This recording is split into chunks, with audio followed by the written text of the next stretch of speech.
Welcome to the Winning Balance podcast. We are met with a guest that I did not anticipate getting this early on in this journey, so I'm super pumped about this one. Brandon Turner is our guest today. Oh my gosh, you got Brandon Turner? Brandon Turner. What? The Brandon The Turner. Brandon Turner. So this is a fun story, Brandon. I talk about this in a sense that you were the first real estate voice in my head. I'm sorry. Yeah. It's funny because, I mean, seeing where you've come from now and that sort of start of your journey. Yeah. My first step was Rich Dad Poor Dad, which I know you talk about a lot. And then the second step was Bigger Pockets. Yeah. I just was absorbing, using their calculator to analyze hundreds and hundreds of deals until I found the one. So that's awesome. Is my introduction to Brandon. And then we actually met at InvestorCon in Utah. Yep. What was that? 2-3 months ago? Yeah. Could have been 6. My timelines are I know. off. Mine are too. We both have young kids. So it's, exactly. Every day is just a blur, but 100%. Yeah. It was a few months ago, whenever that was. Yeah, whenever that was. But yeah, so in today's podcast, like we do a lot with the Winning Balance, I'd love to introduce Brandon, my version of who I think what your journey has done. Let's hear it. And you're going to correct me if right. I'm off. And then hearing about his journey to 13,000 plus units now. 14,000. 14,000. See, this is where I need you to correct me. Where I got to update my bio a little bit. Yeah, there's so many out there. Like I said, my first introduction to Brandon was that podcast. To me, it felt like that was almost a startup, right? Bigger Pockets at that time. I'd love to hear how Brandon Turner, who I see as a family man, who I view as a real estate expert, you grew from, at the time that I was listening, someone with 30 units, a podcast host, and here you are raising millions of dollars of capital, 14,000 units, change your asset class, which is something that I have been interested in, and then also keeping family as a priority. No one's perfect in how you manage family and in that balance, but that's what I'd love to dive into, Brandon. So Cool. Would you like to add anything to that bio that I just threw together? No, that was great, man. That's my story. Yeah. I started the podcast when I had 30 units and I left when I had 10,000 and now I'm at 14,000. And it was a wild ride. And I think that's why people enjoyed listening along the way, because they got to, I was just one of them, like the average Bigger Pockets user, and now the Better Life podcast, which is very similar to my new show. The average listener has about 30 units. In fact, in the Better Life Tribe, which I run, it's like my charity mastermind, I think it's 28 or 32 units is our average number of units, which means most people are just me.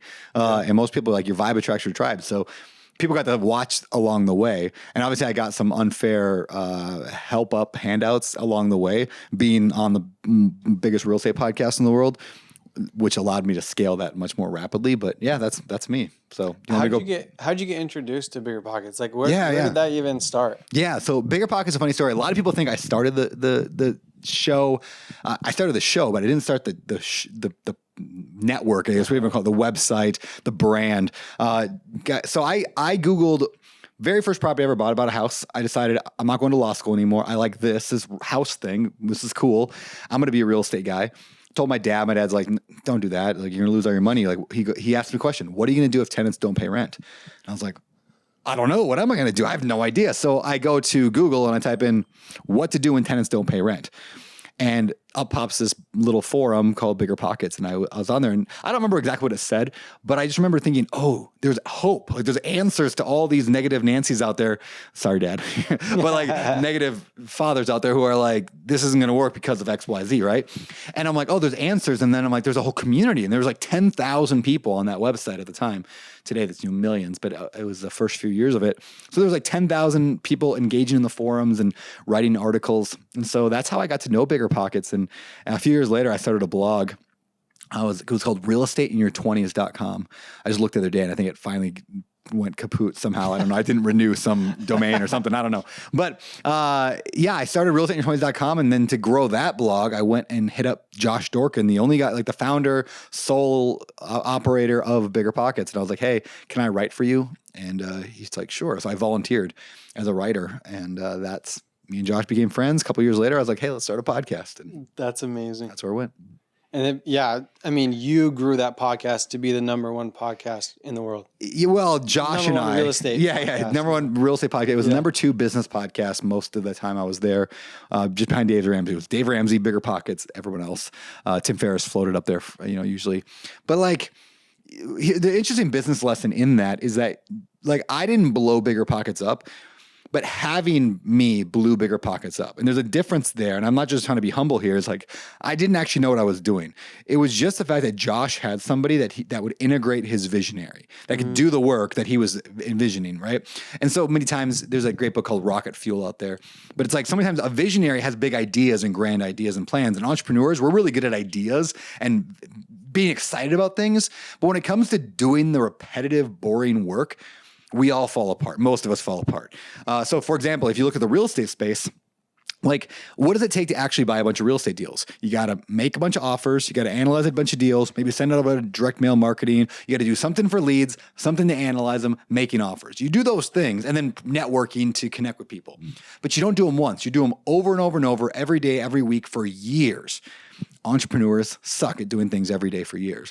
So Josh was the entrepreneur, didn't do the stuff every day for years. He just was building and visioning. So when I came on board, he was like, hey, I want you to write a blog post on the internet for another person's blog and point back to Bigger Pockets. We're going to build some backlinks, it was called back in the day. So I'm like, okay. So I just did that 200 times. Like, I just, like, for like a year or two, that's all. Every day I'd pitch people, can I write an article for your site? And then link back to Bigger Pockets. And I just wrote and wrote and wrote. Was this a volunteer role still at this point? Around at that point, I started getting paid for it. Okay, I was going to say, that's Once I started aggressively writing the posts, I started getting paid. And then, like, that led into other things like writing for Forbes and Entrepreneur Online and all these websites, because now I'm, like, becoming a decent writer. But it just shows, like, the success comes from doing the work over and over and over. But entrepreneurs are bad at doing the work over and over and over. So the only option is either don't grow or hire a who, like who not how, hire a who to come do it. So Josh hired me. That's what made Bigger Pockets grow. And again, I'm not just trying to act like, humble. It really, like, I didn't even own a computer 6 months before getting a job at Bigger Pockets, running one of the largest, like, digital communities in the world. I had no idea what I was doing. I was a complete moron. I got just lucky to get that gig and probably lied my way into it. But it's a good partnership, right? Yeah. Because they're probably lucky to have a radio personality like you on their show as well. Yeah. Right? Yeah. So to look at that side, like, it's also incredibly difficult to find somebody who's going to go work 100 hours a week for years and do the boring, repetitive stuff for fairly low pay. Sorry, Josh. But fairly, it was like $40K a year. It was like fairly low pay, but also with the experience of owning 30 rental units and being a good writer and being a good communicator. Those are hard things to find. And so had I known my worth, I probably could have demanded a lot more money from someone else, but I have no regrets there. I mean, I didn't have the confidence or a lot of those skills at the time. And having a wife, to go to the family side, having a wife who was okay with that. And this leads to, like, my wife and I built our 30 units that we got up to that point. We did it together, 100% together. I mean, other than the very first house I kind of bought on my own because we weren't married yet. Everything after that was us. Like, she took over property management. We painted every unit ourselves. We got in there and laid flooring. Like, we've done demo together. She's great at tile work. Like, we learned it together. She could change a water heater. Like, she's awesome. That's amazing. Yeah, we just did it all together, and that was our adventure. And I'm a big believer in that. Like, not that you have to have a spouse that's on board with you, but it sure is fun when, like, you're doing it together and you're like, this is our mountain that we're going to climb. Yeah. We're going to climb this thing together. And I just invited her into my adventure, and she jumped right in. And so we did it together. That's amazing. And I want to dive more into, like, the chronological side of your career, but I want to stop there too. And when you're talking about, like, risk assessment of rental properties, what happens if tenants don't pay? Yeah. Let's go back to your wife as well. Like, was she involved in the education process, or was she just like, hey, I trust you? Tell me, how did that conversation went? Because there's risks associated, right? So was she involved in those conversations? How did that go? Yeah, that's a great question. She was involved in a lot of the stuff, but she never learned the business from the acquisition side or even the strategy side, that was always me. She learned the business from the property management side, which maybe that's partially because she wanted to make sure she could, like, if you're going to fail at real estate, it's going to be in the management side. Usually, like, you can buy deals, but like, if you can't hold them, that's when you lose. So she got good at the one thing that would help us actually hold on to them.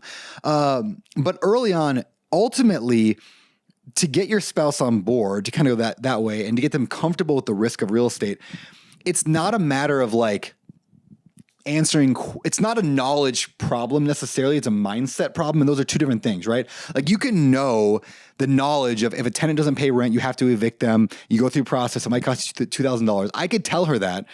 That might not change how she feels about getting into real estate. She might still be like, like, that's hard. It's a lot of work. There's a lot of risk. It's messy. I don't want to have to do evictions. But if you change the underlying mindset behind that, it's a lot easier. So the way that I did that is I had read Rich Dad Poor Dad, and it changed my life. It put words to what I was like feeling in my soul, right? It was like the whole world's crazy. And then this one guy, Kiyosaki's like, no, this is actually how it is. And I'm like, yeah, he sees it the way I do. Right now, today, Kiyosaki's a little off, but like, don't, sorry, Robert. But he's like crazy eccentric old man now. And, but still, I still think like the entire world's crazy. And like us real estate people are like the only ones that get it, or business entrepreneurship people. Anyway, so that book changed my life. So I asked my wife, I'm like, will you read this? Because I wanted her to have the same mindset. Again, we don't have to have the same roles. We don't have to have the same abilities or whatever, or knowledge. We just need to have the same mindset so we can go in the same direction. She's like, no, I don't read business books. And I'm like, yeah, I know, but it's not a business book. It's changed my life. And she just refused to read it for a long time, until finally I made a bet with her. I was like, hey, or a wager, I don't know, a gamble, I don't know what you call this. I said, I will read any book you want me to read if you read any book I want you to read. And I want you to read Rich Dad Poor Dad. So do your worst. What am I going to read? And she's like, any book? And I was like, any book. She's like, how about a series? And I was like, what series? She's like, Twilight. So I read all four of them, all four of the Twilight books. And she read Rich Dad Poor Dad, and she got done with it. She's like, oh, I get it. So now we're on the same mindset. So again, different knowledge. She focused on a different part of it, but we got on the same mindset together, and that changed everything. That's amazing. Yeah. That's a cool practice. Yeah. I can't even picture what my wife would have me read.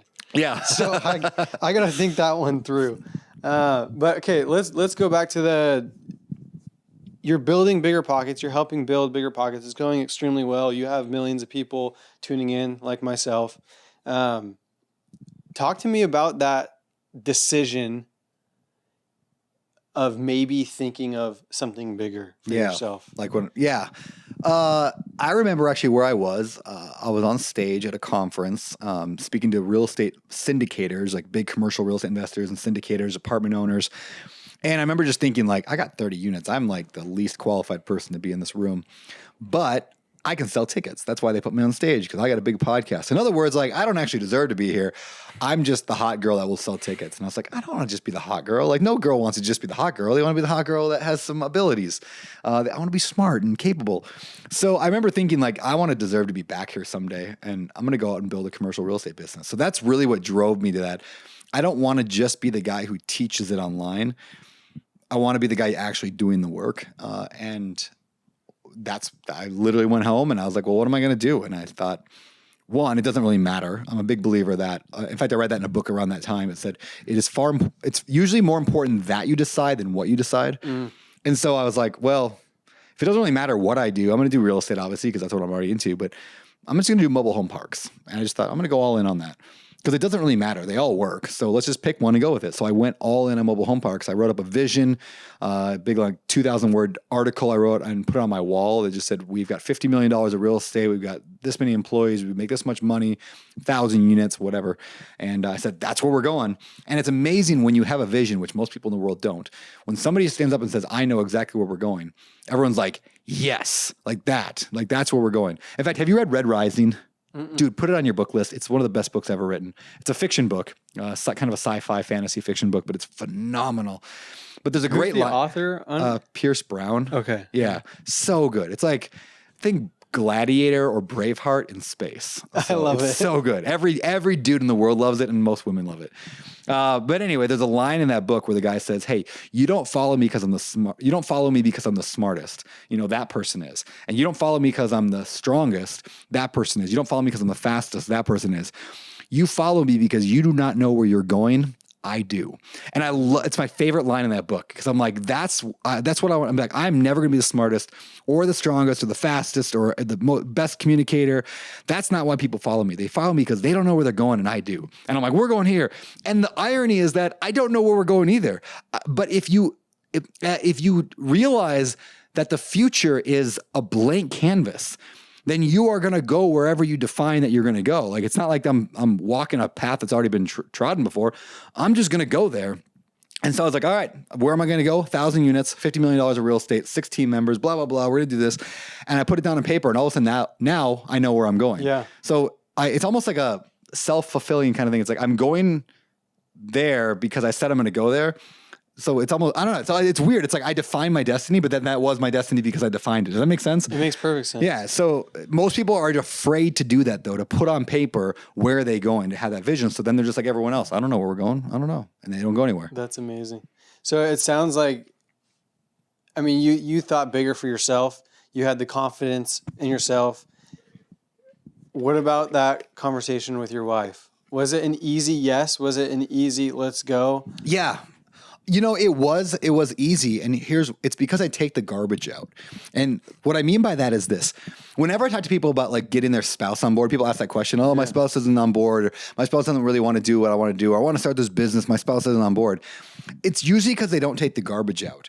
And I use that as like a metaphor, but it's also a reality, is they say they're going to do things in their personal, private life, and then they do not do it. So they have trained their spouse that they are unreliable, non-dependable.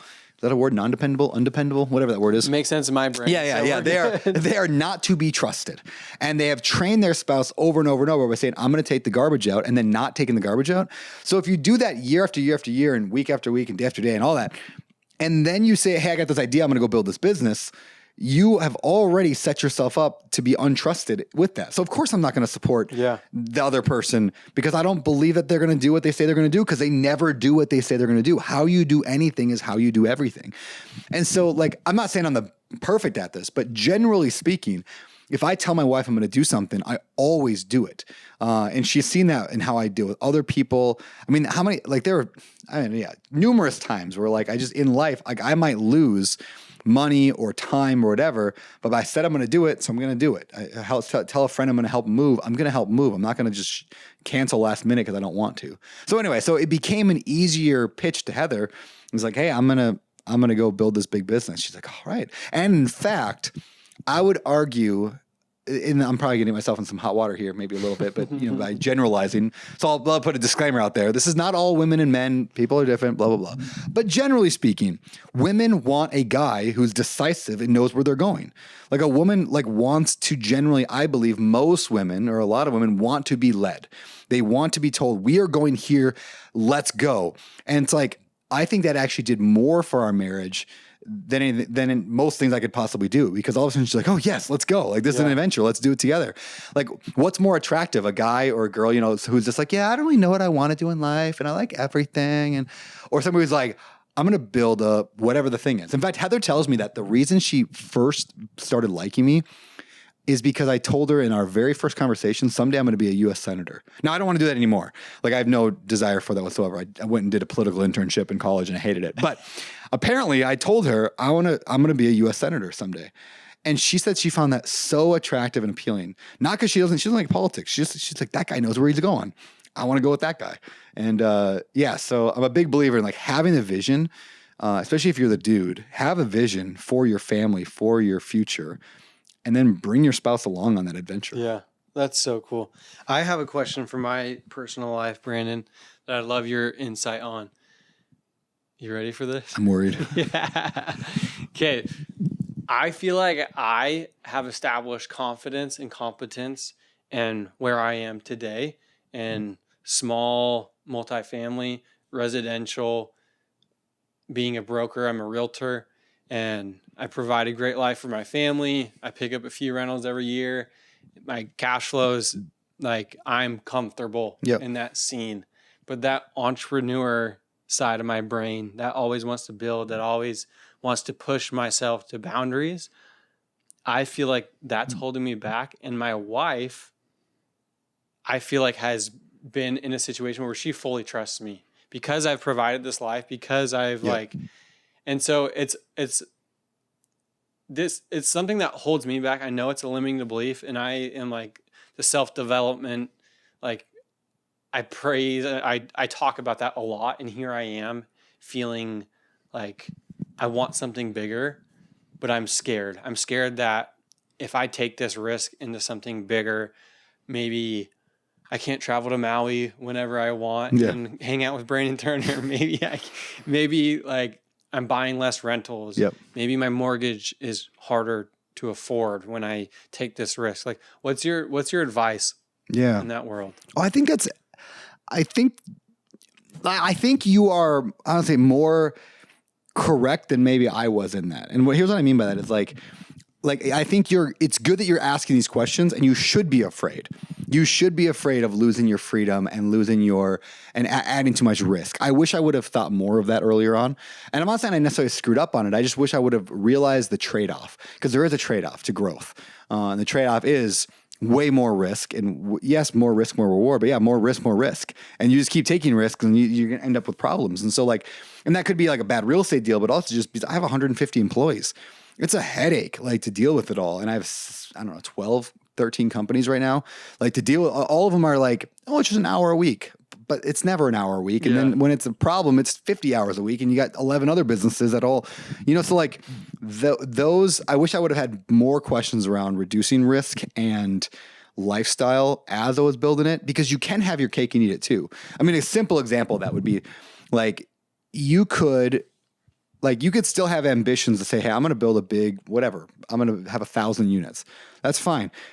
And then you ask the question, well, how would I do that at a way that doesn't hurt my lifestyle and doesn't add undue risk? Because the problem with most entrepreneurs, almost every entrepreneur does this, is we double down continually. Like, you're playing blackjack at the casino, and every time you play, you just double your bet. Like, eventually when you lose, you just lose everything. And so like with entrepreneurs, you can just keep building and keep like, I'm going to go bigger. I'm going to scale. And then you just lose everything. So I would be asking the question, like, how do I get bigger without the risk of losing everything? And so that could be, there's a lot of answers to that question. It could be, I'm going to take a certain amount of properties and whatever and put it into a trust that is going to be shielded from any problems ever. And that's just, now I'm set for life with that, and I can go risk everything else. That'd be one way of looking at it. Or I'm going to go buy properties in all cash. That way I don't have to deal with any, and I'll refi them later. Now I don't have to worry about any risk of the market dropping in the middle of a rehab. So there's just like different ways of approaching business when you approach with that risk. So, they say it's dangerous to be comfortable, and I get that. But it's also like, I don't want to spend my entire life uncomfortable. Mm-hmm. So that's a terrible answer in that, like, I don't have an answer other than, I don't think the answer is always scale and go bigger. I think that a lot of that is ego. In fact, Ben Hardy asked me that today, Dr. Ben Hardy, who wrote, Who Not How, and The Gap and the Gain, and 10X is easier than 2X. And we talked about that. Like, why did I go build, like 3 years ago, when I left Bigger Pockets, I built 4 or 5 companies all at the same time. Mm-hmm. It's like a mortgage company, the Better Life Tribe, First Deal, the 50. And I started all these at one time and put them out there, and they all kind of worked. And I asked him, like, well, how do I balance between, having a lot of irons in the fire because I don't know which is going to work? And he said, a more fundamental question, Brandon, is why did you feel like you needed to start off 5? Like, were you broke? I'm like, well, no. He's like, well, why'd you start off 5 then? I don't know. He's like, could you have done one? Yeah. And I'm like, and the only answer I have is because it felt like I should, because it felt wrong not to do it. Like, it felt wrong not to swing is a line from that movie Signs with Mel Gibson. Like, it felt wrong not to swing. It felt wrong not to go for it.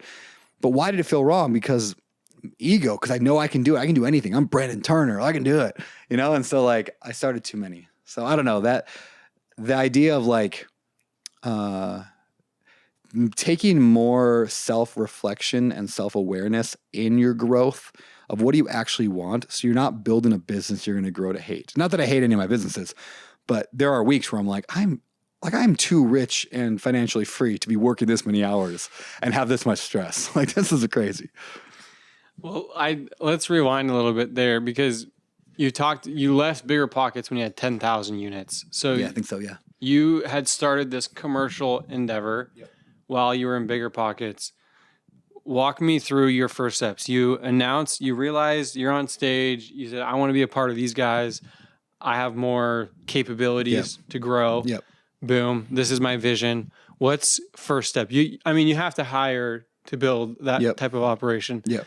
Like walk me through your first steps of actually like your tactical aspect of building this commercial deal. Yeah. So step one was just knowing where we're going to go, right? Defining the future, saying this is where I'm going to go. So defined it, 1,000 units, $50 million of real estate. Boom. Step two, and I did this decently well with Open Door Capitals. I hired from the top down rather than the bottom up. Most people hire from the bottom up, meaning they hire the lowest paid person because that's what they can afford. So they hire the janitor or they hire the virtual assistant for $5 an hour so that they can buy back their time, to use Dan Martell's term, which I love that book, Buy Back Your Time. But like you hire from the lowest level and then you elevate yourself and then you hire the next one below you and then you elevate and you slowly work your way up in the organization until you're only doing high level stuff. I did the opposite. I brought in my buddy Ryan Murdoch and I say, hey, run the whole company and you build it out. And so I hired from the top and then he built the company out. Now I didn't have any money at the time. I mean, not enough that I'd want to risk it to go and just hire 10 employees and go build out a company. So instead, Ryan, I just gave him equity. And then he brought in more people, we gave equity and then we give profit sharing. And if this person was commission based, if we get a deal, they get paid.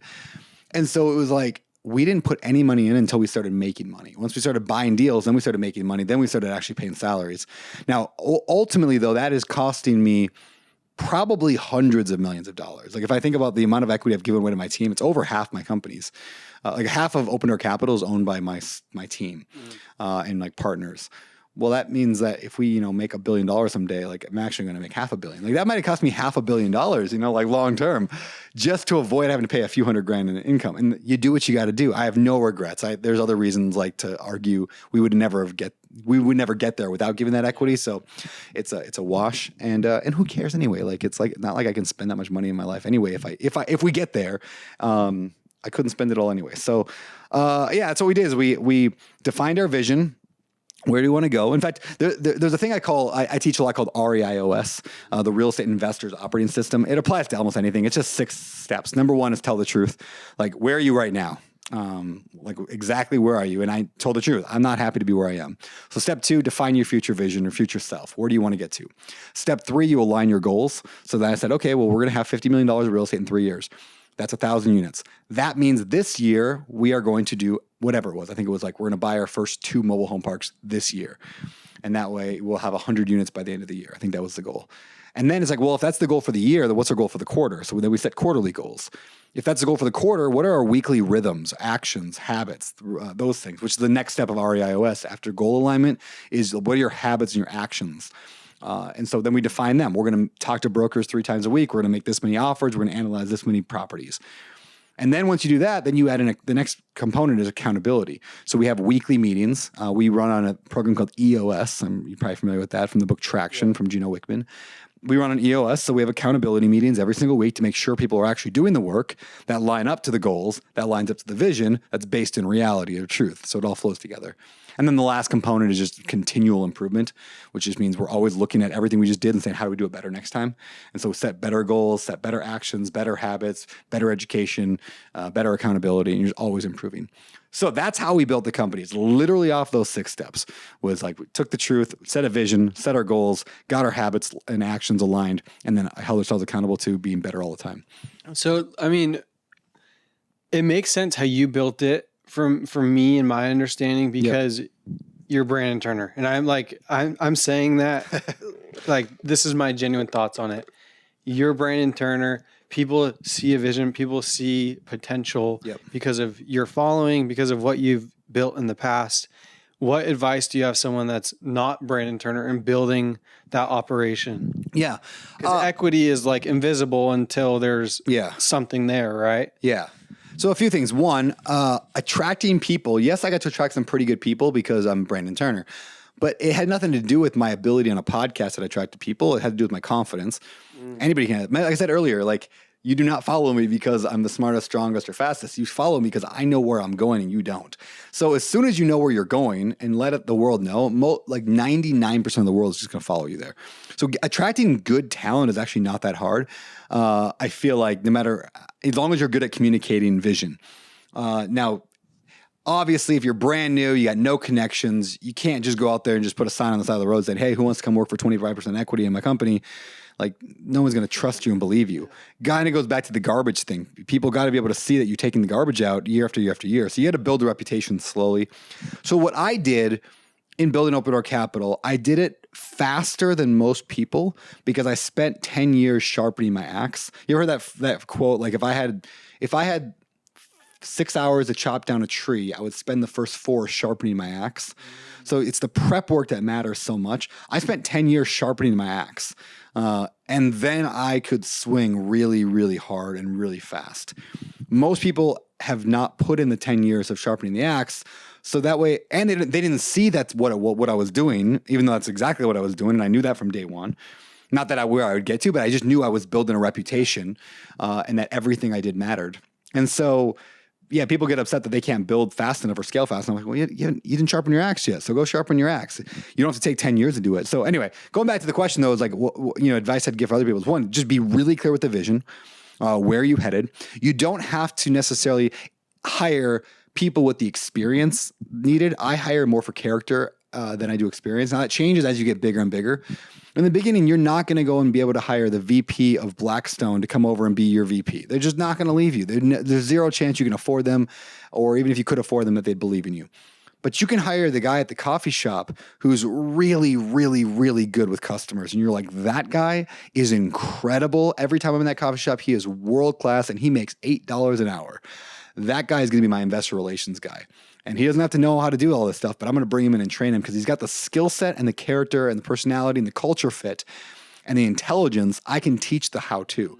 And those guys are way cheaper. So like my investor relations guy, he worked at a church. He was a pastor at a church.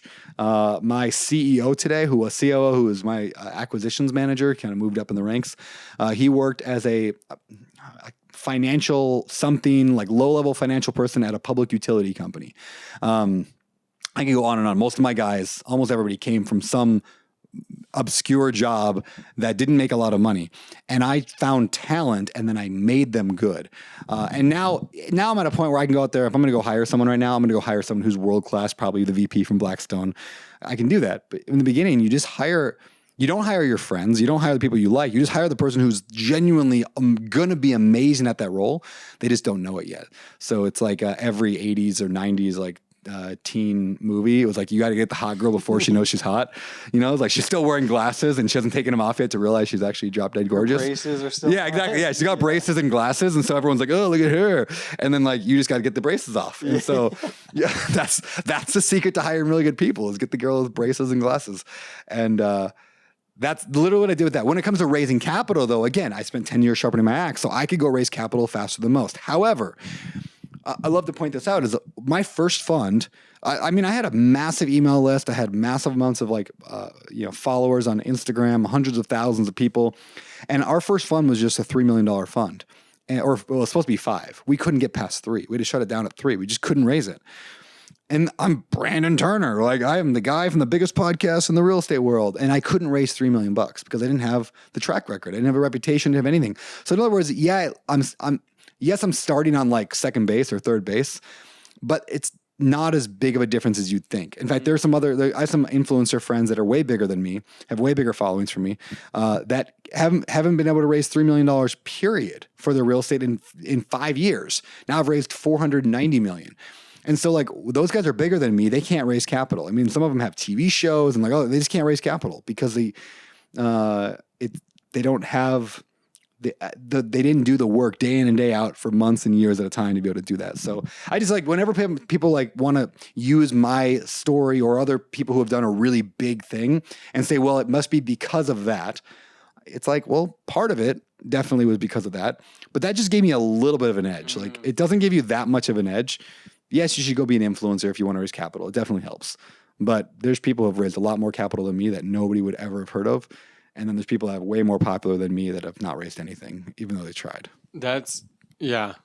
And that's like the ignorance of people that don't see what you've been doing on the sidelines, me included, right? Yeah. Like, I don't know what you do on the side. I don't know all that work you've been putting in for 10, 15 years. So that's a good reminder, especially like for me, like the grass is not always greener on the other side. And that's where I go back and forth of, could I do this? Of course, like if I set my mind to something, like I kind of have that false confidence that I can achieve it if I set my mind and I get into the weeds, right? But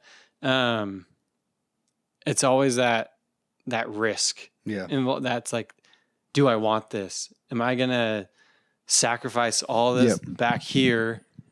And at the end of the day, am I going to like my life more than I do now? Like it's a scary, scary feeling, but imagine like you wanted to, like, let's say you have a comfortable life. Let's say somebody listen to this. They got a pretty comfortable life. They make a good job. They work a 30-hour-a-week job because they get pretty relaxed. They make 6 figures doing it. It's a relatively secure job. Like, should they go out there and quit their job and go start some entrepreneurial business? Like, I don't know. I mean, I think you should take care of your future, but like, unless you have a real passion for it, like, design the life you want and then try to build a business or a mechanism to get there. Yeah. Versus like, oh, I saw Brandon Turner did this big thing, I'm going to go do what he did. That might not be the answer for you. And so, I think there's a tendency to assume that, again, scale, growth, get bigger is the answer. And it's not always the answer, though it could be. I mean, I have fun. In fact, I said this to Heather the other day. I was like the last, now what am I doing? 7 years of building Open Door Capital, 6 years. Let's just say worst case scenario, the market just tanks, like destroys everything I have. Mm-hmm. Every piece of real estate I own goes to zero. The economy crashes, robots come in or whatever. Like, I wouldn't regret any of it. Like, what I mean, like, I had super fun building it. Like, what else is I going to do? Watch TV all day? Like you got to do something anyway. So why not do something cool and big? It just, that's where I just was cautioned and just put it within the, how do I want my life to be along the way? Like when I built Open Door Capital, I did not ever put in 100-hour work weeks at Open Door Capital because I got kids. Yeah. So I couldn't do 100 hours. When I did Bigger Pockets, I was doing 100 hours and I loved every second of it. Like, we were doing just morning to, like, the time I woke up, first thing I do before getting out of bed, I'd get on a Zoom call with Josh. And the last thing at night, I'd be on a Zoom call with Josh. And we'd just be on for, 18 hours sometimes. And it was insane. But that was okay at the time. And that's what I loved. So anyway. And I love that you said that, because one thing that you told me when we first met, Brandon, whether that was 3 months, 6 months ago, when we decided that timeline, I told you that my fear of scaling was sacrificing family. I thought those were synonymous. Mm-hmm. And something that you told me, I don't know if you remember this, you said, like, when you scaled, you actually felt like you had more time with your family because you're doing less of what you didn't want to do. If you scale right, you should be able to scale. Like, the answer to I don't have enough time is usually to get bigger, not get smaller, right? Like, if you own one rental property, it's going to take you a ton of time to manage it and deal with it. But you own 1,000 rental properties, it doesn't take any time at all if you did it right, because you have people. Now, if you're trying to physically manage 1,000 people, you're going to be burned out. But oftentimes the best answer to financial freedom is actually to scale up, not to scale down. And so, if you can scale up correctly, and that means having people, having the right systems and processes, having like again, the idea of what I'm willing to do, what I'm not willing to do, here's my hours, how may I work, and then fitting in a system that works that. You can get, like, for sure you can get out of it. I mean, I have a company right now called First Deal. It's firstdeal.com. We teach people how to buy their very first investment property. That is the most profitable business outside of maybe Open Door Capital in terms of equity, but like the most profitable cash flow business I have by far. Makes more than all the other ones combined. Really? It's super profitable. It's 20 minutes a week of work for me. I show up for 20 minutes on a call, I talk for a little bit, and I leave. Why? Because I set it up that way in the beginning. I said, I don't run this. Scott, I hired this guy named Scott. He's great. Scott, you're like acting COO. And I'm like, I hired a woman named Megan. Megan, you're head of product right now. You're running all this. And you're doing this and you're doing this. And here's a system we run inside of called EOS, which we talked about. And this is the vision. Here's where we're going to go. And so, like, they don't need a whole lot from me. I mean, I did a 30-minute call on with a marketing team today to talk about it. And then I'll be on a 20-minute call tomorrow for it. And that's about it. Now, again, I sharpened my axe for 10 years to get there. But the most profitable thing I do and the biggest business I'm running is the least amount of time, because I scaled it right. That's amazing. Yeah. I love that answer. Walk me through. I know you've had anyone who's been investing for as long as you have had deals that have gone south, right? Sure. And I've heard you chime in on a couple from previous podcasts. I'd love to hear. They talk about not taking work home, right? And as an entrepreneur, it feels like my work comes home a lot because I don't have like a set hours. Like my day doesn't end at 5.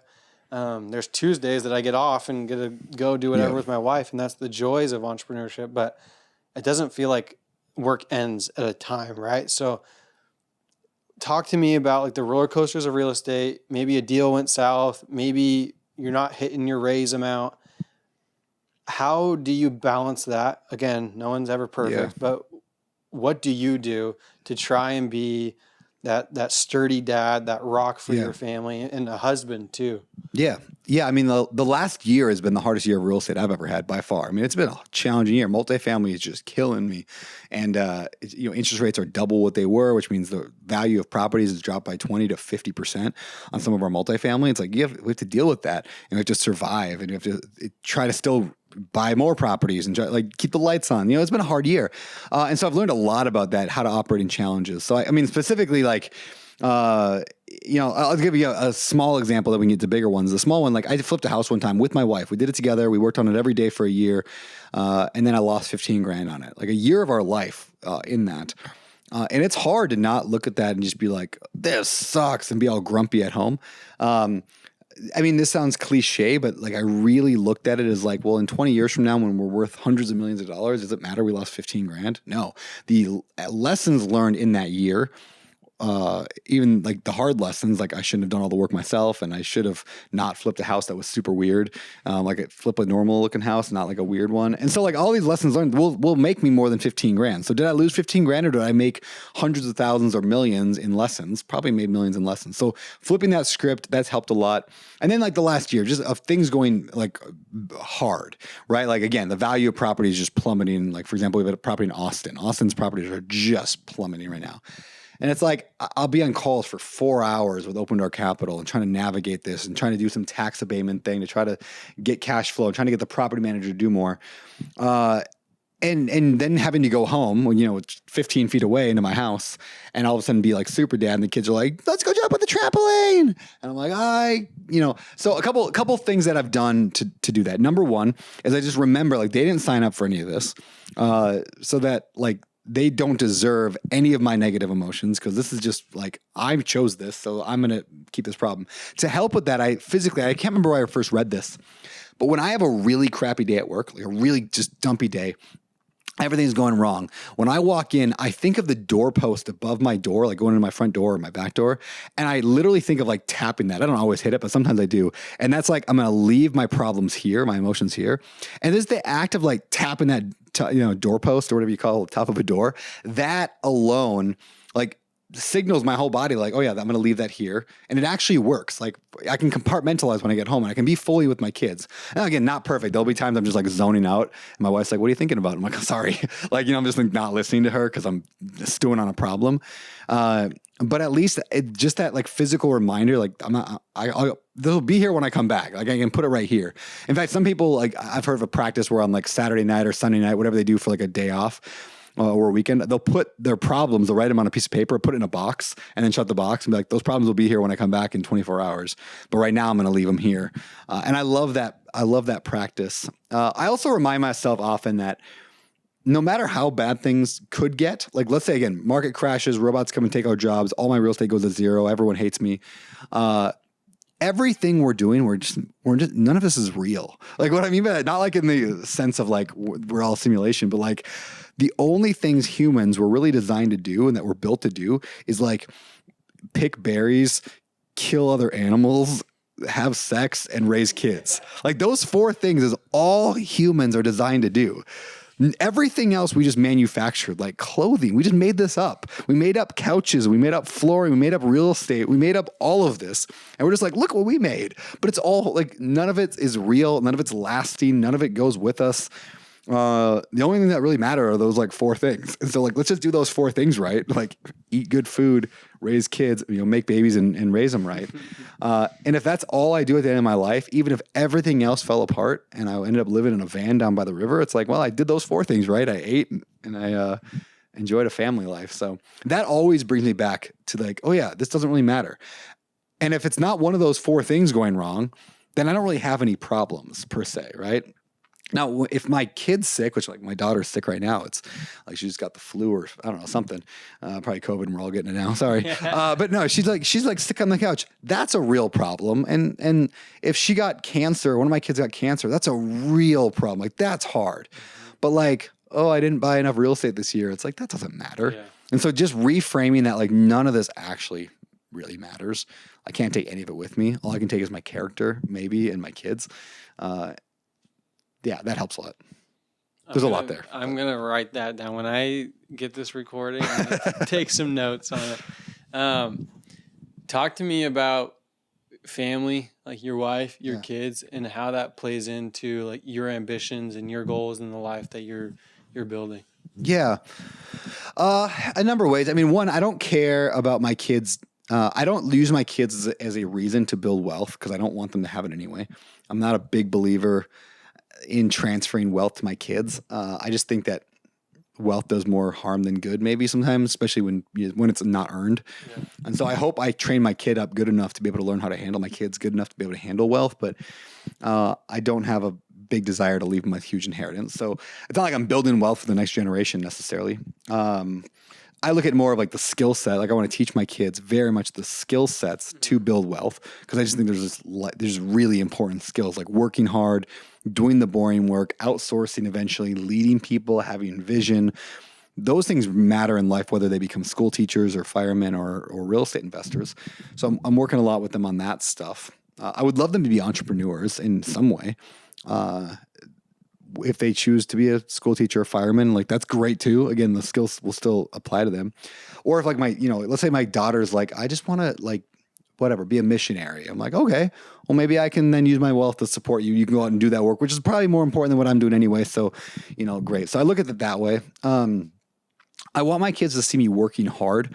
And that's hard as a white collar worker. You know what I mean? Like, cause they don't see me working. Like that literally I sit on a phone. Most of my work honestly is on my phone. Like I spend so much time texting people. So what my kids see me scrolling Instagram or TikTok is the same they see me working. That's a problem. Like, how do I get my kids to actually see me do work when it's usually just this or this?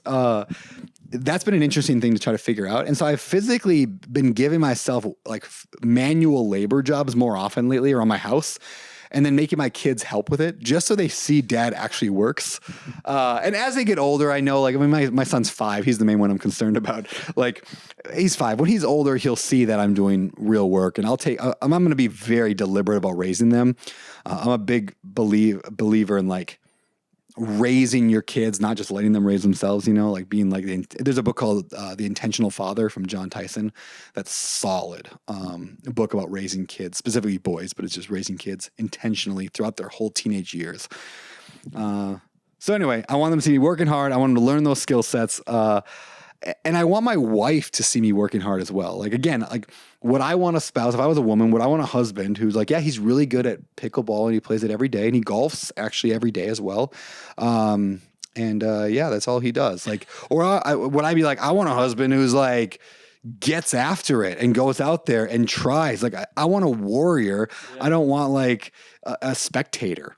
Right. So I want, and my wife, she wants to see me in the arena. This is man in the arena quote, right? Like the credit goes to the man who's actually in the arena, like the blood, sweat, and like dirt and gross because he tried. Even if he fails, he tried, and he dared something great. And that is super attractive to most partners, women and men. Like I want to see my wife working hard. I don't want to see her on her phone or watching soap operas all day long. Yeah. Like that's not attractive.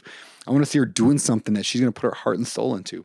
And so that's a big piece of that drives me as well. Is like, I want my wife to be like, dang, yeah, that guy. Like, and yeah. I love that. There's a lot there. That cracks me up because I'm in a scenario.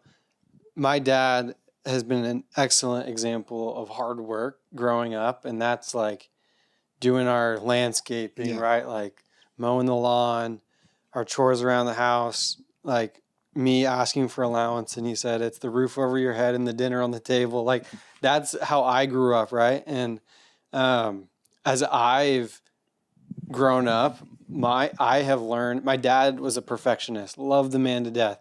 But like working with him was like, you got to tweak it to be perfect or else you're getting like ostracized, right? And so now I've navigated away from the blue collar hard work, and I express my hard work into the white collar realm, right? And so a couple years ago, I started hiring out my lawn to be mowed, and that was like, especially to my dad, he's probably just like, my parents think I'm insane for that.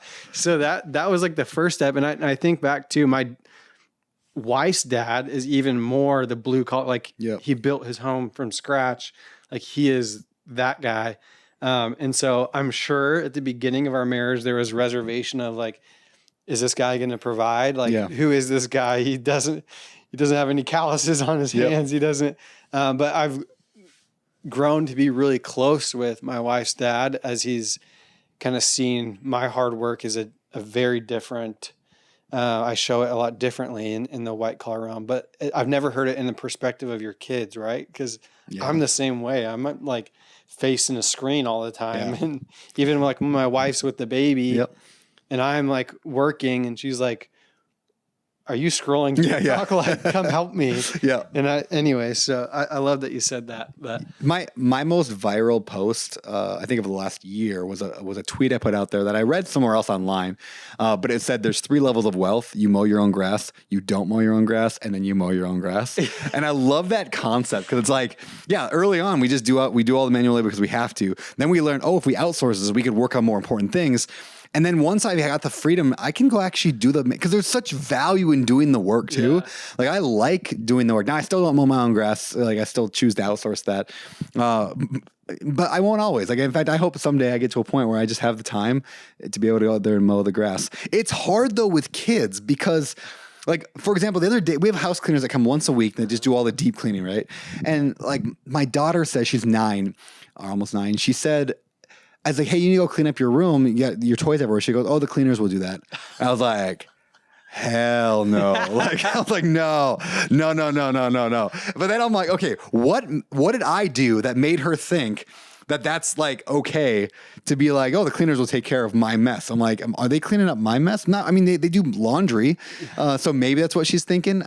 Clearly, that's something I'm working through is I also want her to learn how to outsource. I want her to learn how to lead and do high value tasks, but she also has to learn how to put away her toys, I think. And I'm not exactly sure as a father how to navigate that world of like outsourcing. I like what, I can't remember what basketball player it is, but he says like, he told his kids, you're not rich, I'm rich. like you're pretty Shaq, broke. Yeah, I think it was Shaq. Yeah. I don't know what you're talking about. You're not rich. I'm very rich. You're broke. And so I like that concept as well. That's funny. Trying to teach my kids that. But the last thing I try like to lean my kids into like entrepreneurial stuff, even at a young age. So example, my daughter, this is going back about a year, maybe 6 months ago. She goes, I have an idea, Mom and Dad. I said, okay, what's your idea? She goes, well, you know how you want a new house? And I said, yeah, we'd like to buy a new house. And you know how you said that we don't want to buy one because we can't afford it yet? And I was like, okay, yeah. Because like the house we want would be pretty darn expensive. And she said, I know how we're going to get there. We said, okay, how's that? And she goes, chickens. Let's get chickens and sell the eggs. And we're like, okay. So like the next day we went and bought 9 chickens, like little chicks, and she raised them, and then she does a lot of the work and feeds them and washes the eggs, and she doesn't do everything, but she does a lot of the work. And then we bought a new house. That's where we're at right now. So I bought this house. Now, did the chickens get us there? No, but like she doesn't actually know that. I don't think that the chickens didn't get us the new house. What she saw was an entrepreneurial thing got us a dream that we wanted. And so she's learning those lessons, even with chickens, where I think most parents probably look at that and go, Yeah. Yeah, honey, that's cute. That's silly. And then not do anything with it. But I'm like, no, let's go get the chickens. And so those are conversations we're having. The other day we were driving to ice cream and we started talking about opening up a booth at the farmer's market, and we started running numbers and talking about what she would sell there, and like what's the profit and the margins and all. We were having a great conversation for a good hour on the way and back from ice cream. And so the more I can try to do that kind of work with them, the more likely I think they'll catch the idea of entrepreneurship, right? Because entrepreneurship can't be taught as much as it's caught, right, by our kids. Like they catch it because they see it. But I can't just tell them, you're going to go start a business and this is what you're going to do, honey. And they're like, yeah, dad, whatever. They won't listen. Yeah, I love it. Talk to me. I feel like a lot of my audience, Brandon, is these young hustlers. Like Utah is full of them. Yeah. These young hustlers that like genuinely want a relationship with their family. They genuinely want to build this family unit. But they also have this like yearning for success, right? And sometimes like that can get mixed in the weeds. I think of like Miami lifestyle and then Utah, like these two opposite, but they both are striving for wealth just in a different, like, what's your advice in that realm of, I know you said you can have your cake and eat it too, but like expound on that, the wealth and family and combining the two. Yeah. How do I want to like maybe go? I'll say this, like family is the only thing I think that really actually matters, right? Ultimately, like at the end of your life, you're never going to be like, oh, I wish I made more money. So I think you have to be a family man or woman, but a family man that has a business, not a businessman that has a family. And I stole that line from a group called Front Row Dads. Is there a group of family men who have businesses, not businessmen who have families? And it's a subtle shift, right? But the idea says like, I am family first and I will then optimize for that. Now, to be a good family man, I need my kids to say I work hard. We need to have much money to provide. I want to have money to provide for them and to do fun stuff and travel and not work 80 hours a week where I can't ever see them. But all those things are optimized for the family, not for the business. And so the business comes second. I think that's important. And this is where I would say like Miami culture probably destroys that, where it's Miami culture, like sorry for all you Miami people, but it's like Miami culture. It's like in a lot of places where it's like hustle, grind. And then people wake up and they're 45 years old and they have no kids and they have no spouse and they're single and they've missed their years of being able to have a family. And I'm not saying those people are just doomed for misery the rest of their life. I'm sure there's a lot of benefits to being single in Miami, but like you miss out on a lot of it because you were optimizing for the wrong thing. You were climbing the ladder, leaned against the wrong wall. And so just keeping that in mind is like, what's most important? Family. And then leaning into that and saying, okay, well, now how do I optimize for that? I think is the advice I'd give people like that. And also, there are phases in life. For example, when you're in your young 20s, like hustle so incredibly hard. Put in the 100-hour work weeks when you're 20 and 21, 22, 23, 24. Don't neglect dating. That's important too. But like, put in the work when you have the time to put in the work. Because as somebody, now you as well, like we have got little kids, like you do not have the time anymore. As your kids grow and you have multiple kids, then you really don't have the time. I thought of this last night as I feel like parenting sometimes is like, it's like, you go to the gym and you're let's say you're benching and you're like benching even a fairly light weight. You do it 10 times and then you set it down and you're done for a little bit. And I'm like, parenting is like you're benching that like, decent weight. And then you don't put it down. You literally never put it down. You just keep benching for 20 years. And it's like, there's no break. I mean, maybe you get a vacation where your in-laws watch your kids for a week, but like even that, the whole time you're stressed about what your kids are doing when you're not there. And so there are phases in life. And when you're in your 20s, hustle like insane, set up yourself well. So that way, when you're in your 30s and 40s, and you got a little bit older kids, you don't have to put in that time. But the vast majority of the world does the other way. Is they goof off their 20s. They start trying in their 30s when they have a kid. Now all of a sudden they have to hustle and they can't see their kids. And so that by the time they get free, their kids are now 18 and out of the house and they hate their parents and you're on your third wife. And like, that's a terrible recipe. Yeah, I agree. Well, Brandon, as you know, I have my first kid, 6-month-old. This is our first trip with her. So it's exciting. Exciting and crazy at the same time. But how'd they do on the plane?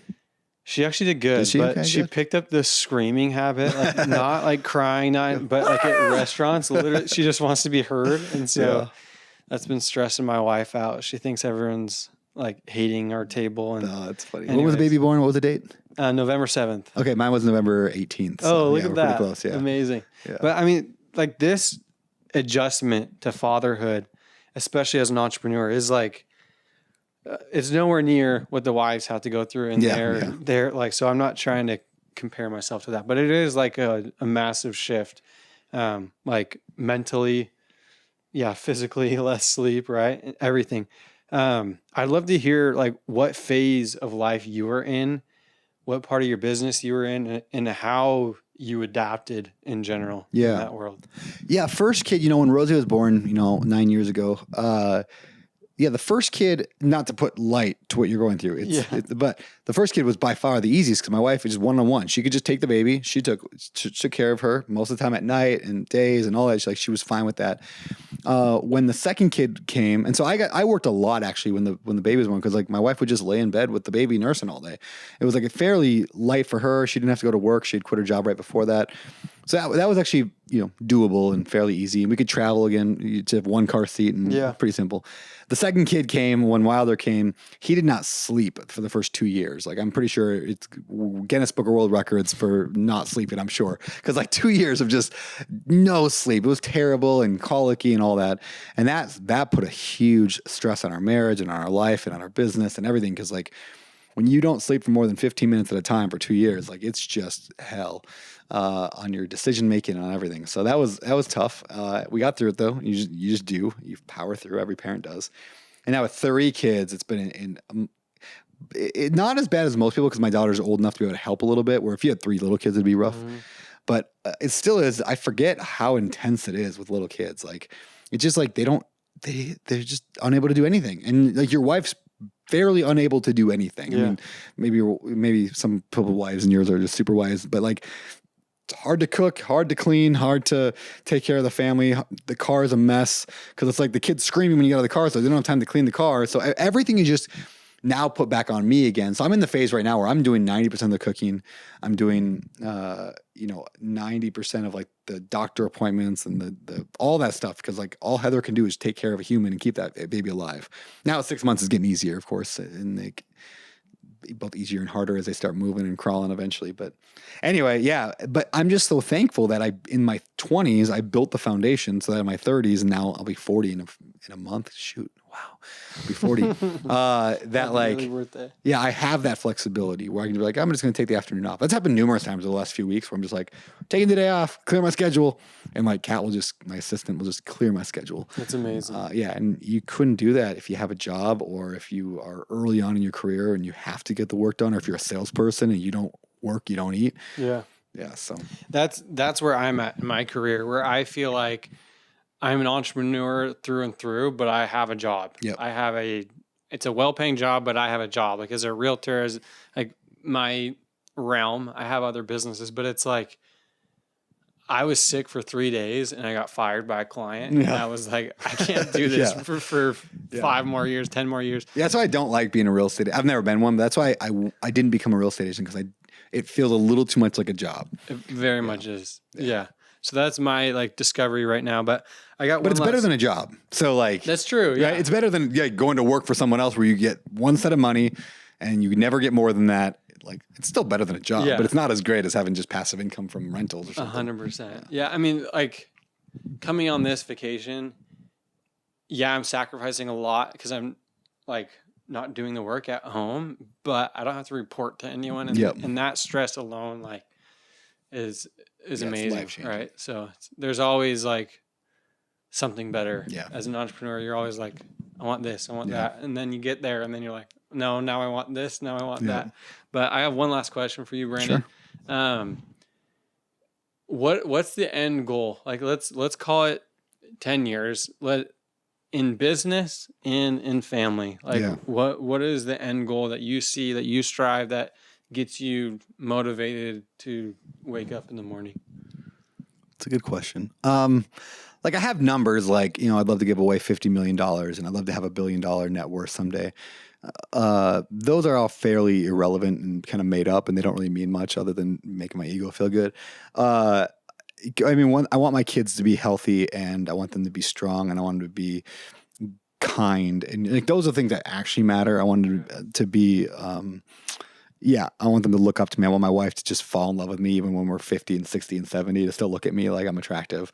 Like I want those things. That's success more than anything else. I want my family to look at me and like what they see, and I want to look at them and like what I see. In addition to that, like I love to work. We all love to work. I mean, that's why like most of us are built that way if we're at this level. And so I want to be able to still like enjoy what I do. Steve Jobs has that great quote. It's from one of his commencement speeches he gave on like, when I look in the mirror in the morning and I don't like what I see too many days in a row, I know I need to change something. It's like, I want to be like, 80, 90% of my days, like I love what I do and that's fun. And right now I'm probably sitting at like 70%, where like most of what I do, I really enjoy, maybe 60%. And then 40%, I'm like, I have to do this, or I don't really want to do that. So I want to get to a point where I'm like 99% maybe, like I love what I do. And that's not working. It's just working on cool stuff that's creative and fun, and it isn't just a pain. So that's success, I guess, in 10 years from now is probably a bit more travel. This sounds stupid, but like kind of like, Gary Vaynerchuk has like that he wants to buy the New York Jets someday. Yep. He doesn't actually care about the New York Jets. He said that. It's a good like beacon. That's a symbol of like, I want to be at that level, that's a doable thing. For me, it's like literally like, I just want like a Gulfstream, like a good, like fancy private jet. I don't actually want it.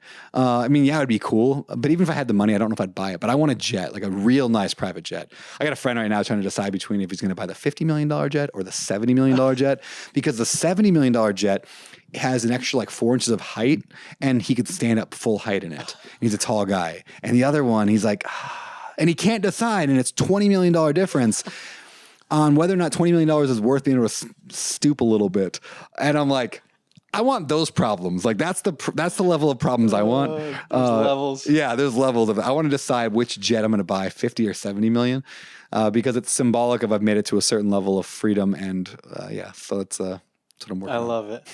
Well, Brandon, any last advice that you'd give to like young entrepreneurs that are trying to make it, like even like real estate specific? Yeah. I feel like that's where you've had a lot of influence in. What advice would you get? Like one last piece of advice you'd give to that group of people? Yeah, maybe coming back full circle to what I talked about earlier is you get the results of what you repeatedly do.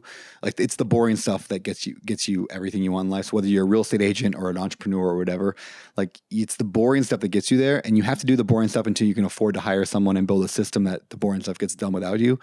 I think most people want to get the results, but they don't want to do the boring stuff. Yeah. But they're not at a level where they can hire the boring stuff, so then nothing ever gets done.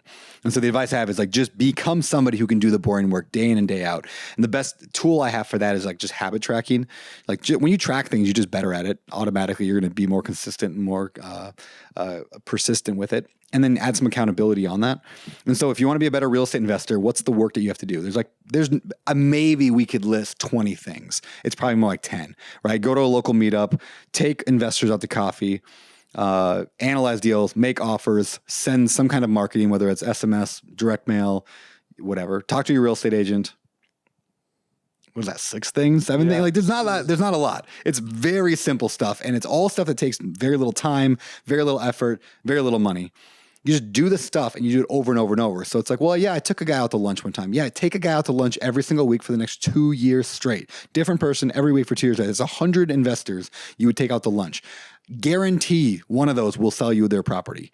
Maybe 10 of them will. Probably more than that. And just nobody does it. People do it one time and then they don't do it again. So get good at doing the boring stuff over and over and over until you can hire other people to do the boring stuff over and over and over. And that's how you succeed. I love it. Thank you, Brandon. I have one last note. When I was doing this podcast endeavor, well, I guess we'll rewind to the beginning of my career when I was listening to Bigger Pockets all the time and just like completely obsessed with real estate, still am to this day. But I was like, one day I'm going to be on Bigger Pockets talking to Brandon about my story. Like how can I get there? And that was what like viewed to me of like making it, right? Yeah. And even though it was like a weird way to measure at the time. And then I left. Yeah, exactly. But so I like fast forward, I got onto Bigger Pockets for like one of my L's. Like I Yep. lost 180 grand on a sub 2 deal. Anyways, didn't imagine that's how I'd get on to Bigger Pockets. That's So funny. anyways, I get on there and I was like, this isn't quite the full circle moment that I was envisioning. Maybe it's because I had this fat L, maybe because Brandon's not here, but I appreciate this feels more full circle of good. having a conversation with you. So I appreciate that. And hopefully it's the first of many conversations. It's awesome, man. Appreciate you. Thanks for having me on. Of course, brother. Thank you.